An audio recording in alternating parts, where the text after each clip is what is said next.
Yuta, how does it feel to be one of the most coolest and badass sorcerers to ever exist? Okay, he's got nothing. Hi everyone, welcome back to my channel. My name is Alana. If you do not know me and it's your first time here, I make reaction and commentary videos on YouTube, and I just recently saw Jujutsu Kaisen 0 on the big screen. I've been dying to talk about it with all of you. I'm gonna be talking about my theater experience, my favorite scenes, theories that I have about yuta, gojo, and geto, and then I'll give like my overall rating of the movie. There will be spoilers for the movie in this video, so please click off if you don't want to hear any of those. And also, I'm an anime only, so I don't know anything about the manga. Okay, actually, I do know like 2 spoilers from the manga. Just because your girl is on TikTok, she's on Twitter, and it's really hard to avoid spoilers, okay? I'm trying the best that I can. Okay, so the first thing I'm going to talk about is my theater experience. So I went to see the movie on opening night. I bought my tickets like 2 days in advance, and I'm really happy that I did because when I went, the theater was packed. I was actually gonna go alone because literally no one I know or no one around me likes anime, but my mom decided to come with me last minute, so that was nice. And yes, she did enjoy the movie. She knows nothing about Jujutsu Kaisen except for the fact that it's one of my favorite shows. She was confused by some of the anime humor. If you've seen the movie, you'll know that they like switch to doodles, so there's like the anime animation, but then they'll switch to like a doodly animation kind of for comedic effect. And so she was really confused by that. She was like, why is that funny? And I'm like, Mom, you just gotta get used to it. You gotta understand it. Unfortunately, I did not know that there was an end credit scene the first time that I saw the movie. But luckily I went to see the movie again like 3 days later, and so I got to stay and watch it that time. So I was debating so hard whether or not I should wait for the movie to come out on streaming platforms or to just go see it in the theaters, see Gojo on the big screen. And I'm so happy that I did see it in theaters. The whole movie, in my opinion, was incredible from the first scene all the way to the end. And so I'm gonna share my 4 favorite scenes from the movie. I would love to know what your favorite parts were as well, if you want to share with me in the comments. So favorite scene number 4, Gojo fighting Miguel. Guys, literally just saying that and thinking about it, I cry because he really beat Miguel up. I'm just in awe of Gojo and his talents. Like, this man is absolutely insane. The stuff that he can do, like, yeah, he was fighting, but honestly, throughout half of that scene of him fighting Miguel, it seemed like he wasn't even trying. I remember there was a part where he was standing and Miguel had his ropes, and he grabbed some sort of like air conditioner or vent off of a building, and he tried throwing it or like pulling it back towards Gojo. Gojo literally just stood there, didn't even hit him. His infinity blocked it, I'm guessing, and it just blew up. And Miguel just got beat the hell up. Gojo really threw hands. Okay, now favorite scene number 3. Yuta fighting with Geto at the end, along with Rika, but specifically when he gets the blowhorn to use curse speech. Okay. I had no idea how amazingly talented Yuta was. Like, yes, they said that he was a special grade sorcerer from the moment that he came to Jujutsu Tech. We didn't get to see a lot of his fighting with Rika until the end, and so it was crazy to see him in the middle of a fight with Geto, and he just brings this cursed blowhorn out of thin air because he remembers what Inumaki can do or something, or like he learned it from Inumaki. I'm not even sure how exactly he's able to do that. Like, I'm pretty sure it's like cursed energy that he conjures up or something to create this blowhorn. But I thought that only people in Inumaki's clan was able to use curse speech, but apparently Yuta can too. I don't know. He's crazy. I was so taken aback by that when that happened. And then I forgot what word he says. I have the manga with me, so I'm gonna see what word he says. Okay, he literally says die. And it barely affects him. Curse speech? There's consequences to using curse speech. We see this with with Inumaki, and how he uses it in season 1 and also in this movie. And so I don't know, I just felt like that scene really showed how powerful Yuta is and how powerful he really can become, because it's only been what, 6 months of him at Jujutsu Tech until he was able to do that, and he didn't even really get formal training for that either. My favorite scene number 2, I don't think anyone should be surprised by this, it was Nanami's Black Flash scene. Nanami in the third years and all the characters from season 1 were not in the manga. They added that just for fan service, I'm pretty sure, but thank God they did, because let me tell you, when I saw Nanami come onto the screen, I literally like jumped in my seat. I was like, what? Nanami is here? I almost passed away. It was so good. And I know that the black flashes that he did in this movie, the 4 consecutive black flashes, those were the ones that he was talking about in season 1 in like episode 19 or 20. And so I was sitting there counting on my fingers how many black flashes he did in a row, and he did 4. He looked so good, and then the music that they played with his theme just was a cherry on top. And then my final favorite scene from the movie, it was so hard to pick, only 4, but I wanted to make sure I narrowed it down. My final favorite scene was Gojo and Geto's last moments. I have a lot I can say about this. And I'm an anime only, so I don't exactly know everything about Gojo and Geto, but I've just been having brain rot about these two. We're just gonna take a little bit to talk about this, but okay. So I don't know much about Geto. Like, I didn't know a lot about him in season 1. I thought he was like a super chill villain and kind of just rolled with everything. I didn't exactly think that he had so much power over the people that followed him. But in this movie, I feel like it really showed how crazy he really is and what his intentions actually are. He is a whole cult leader. The shot of him sitting at his perch with like all these people bowing to him, I was like, wait a goddamn minute, he's really like this? Like, I did not expect that from him, from what I knew about season 1. And then like the whole monkey thing, calling people who are not Jujutsu sorcerers monkeys. I'm like, sir, you're saying that a lot. We get it, you want to be a god. But let's talk about Gojo and Geto and their final moments. So I did see some spoilers after I watched season 1. I knew that Gojo and Geto were friends. So I went into the movie knowing that and expecting them to interact in some way. We saw flashbacks of when they were younger, and then there's also a scene of them standing and like opposite sides of each other. It looked like they were at some train station or something, and people were walking by, but they were talking to each other, and Geto says something along the lines of, are you the strongest because you're Gojo Satoru, or are you Gojo Satoru because you're the strongest? And then they have more of a conversation, and then Geto leaves. He goes the opposite way.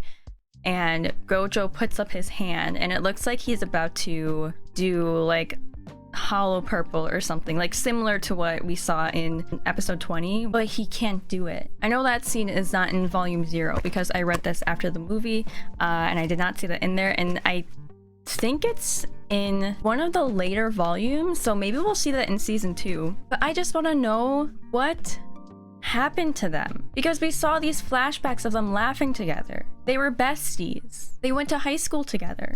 But what happened to make Geto split off from Gojo? I know Geto, he wants to rid the world of people who are not Jujutsu sorcerers, and I think I remember him talking about how he doesn't want to protect the weak. Maybe he started getting these ideals when he was younger and in high school, and Gojo was like, no, we do have to protect the weak.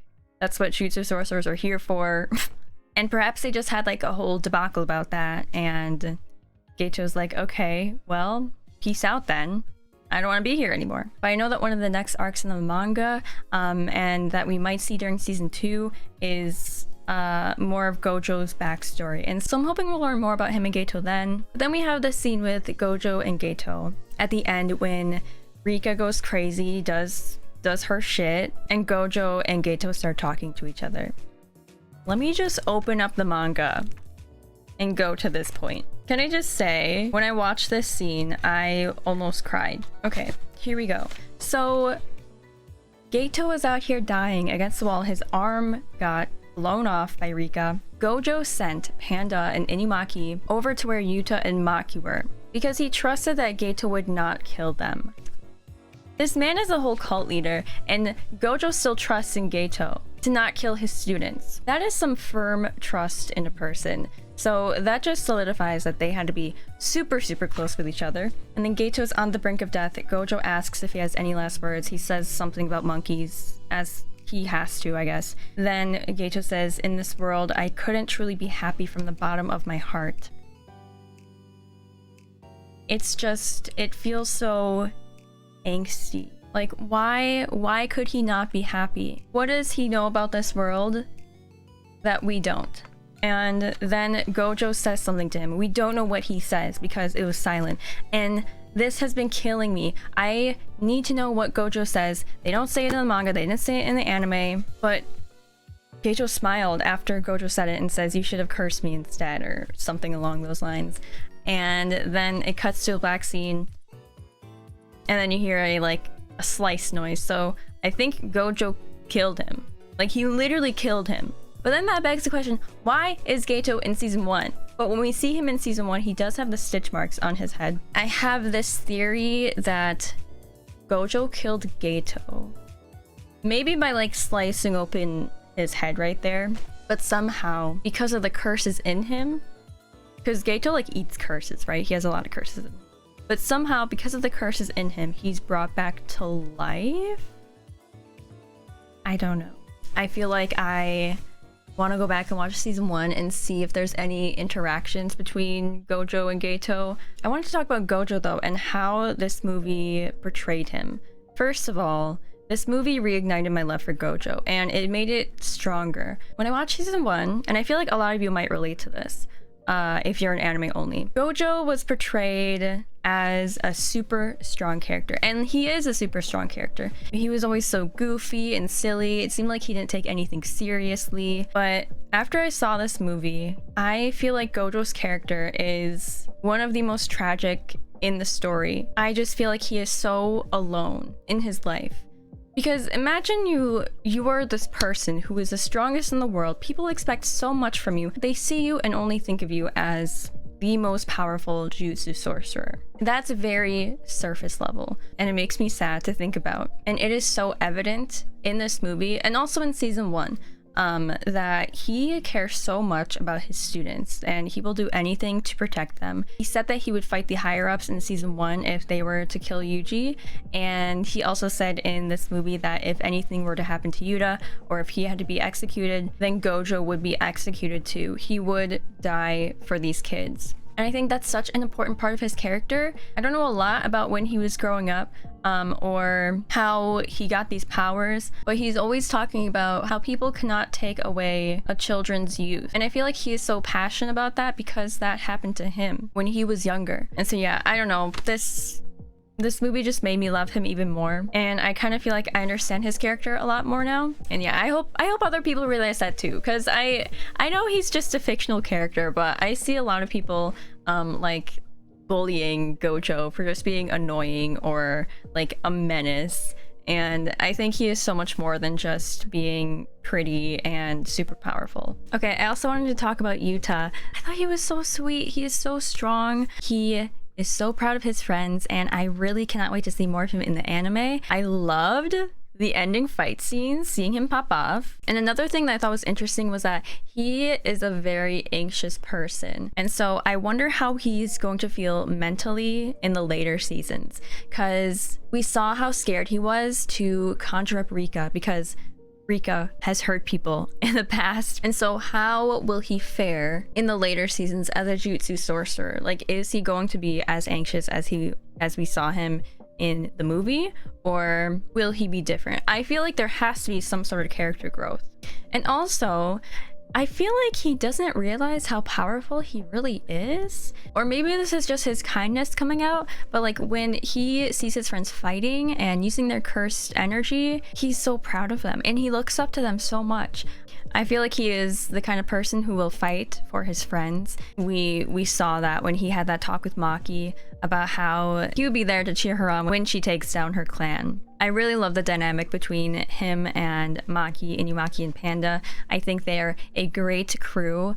I also loved being able to see Maki and Inumaki when they were younger. Maki is literally the baddest bitch to ever live. When she does the splits, when Yuta and them are fighting, I was like, oh my god, this girl.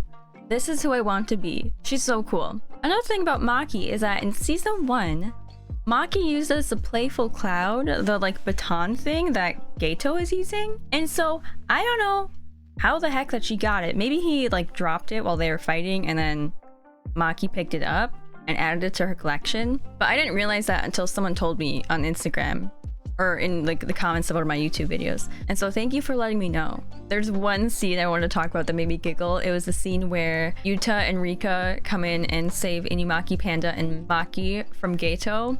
And Yuta heals. Okay, that's another thing. Yuta can heal people with his curse energy. What the fuck? But Yuta's healing all of them, and then Rika takes Maki and like shakes her. I'm like, girly, chill out, it's okay. Where is it? Yeah, right here. Yuta says, handle her gently as if she were a butterfly or flower. Rika freaks out and says, I'm sorry. And I feel like Yuta handled this so well. Rika says, don't be angry. Yuta just says, I'm not, with a smile on his face. And Rika says, don't hate me. And Yuta responds, I won't, don't worry. He's literally the sweetest person ever. I also want to talk about Rika and Yuta's relationship. Rika is seriously so adorable in human form. When they revealed what happened to her, like when she got hit by a car, I was like, oh, that's pretty dark. Literally, everything was so happy. She's like, Yuta, this is a ring made for you. We're gonna be together forever. I forgot what exactly she says. But then it like immediately cuts to her getting hit by a car. And I was like, oh, this is really dark. I loved the voice acting for Rika and Yuta. I thought that was so good. I saw it subtitled, by the way, so I don't know how they sound in the English dub, but like the effect that they put over Rika's cursed voice was incredible. Like when we first saw Rika come out of that curse in the middle school, that was amazing. I was like, wow, she's a baddie. I do love how much Yuta and Rika care about each other. They are adorable. And then the end, when Yuta like says, let's just sacrifice everything. Oh my god, that was so emo. Okay, but then Yuta like kissed Rika in her monster form. I don't think anyone was expecting Yuta to kiss Rika in her monster form, but he did. That was in the manga too, when I went back and read it. But I thought it was really beautiful at the end when Rika's curse was finally lifted and she I guess died and became bubbles and like flew up into the sky. It was so sad but also so pretty. I almost cried at that too. I got emotional at that scene and Gojo and Geto's scene. But I also asked you all on my Instagram and also on the YouTube community tab if you had any questions for me or any points that you wanted me to discuss, so we're gonna do that right now. All right, first question. Daryl says, hi Alana, glad you watched the movie. Can't really compare the dynamics and chemistry of Yuta's batch with Yuji's batch because they have their own thing going on, but as the main character, who do you like better, Yuta or Yuji? Let me just preface this by saying I love both characters so much. I love Yuta, I love Yuji, but because we've had more time with Yuji, I'm gonna say I do like Yuji as a main character better. And then going along with this question, I got another question from Andy Leon that says, would be cool to see a comparison of how Yuta and Yuji are as protagonists. So I would love to talk about this. I think they are so similar, but there are so many differences as well. So obviously both of them are protagonists, both are cursed. Obviously Yuji has the finger from Sukuna and Yuta had Rika. So they're similar that way.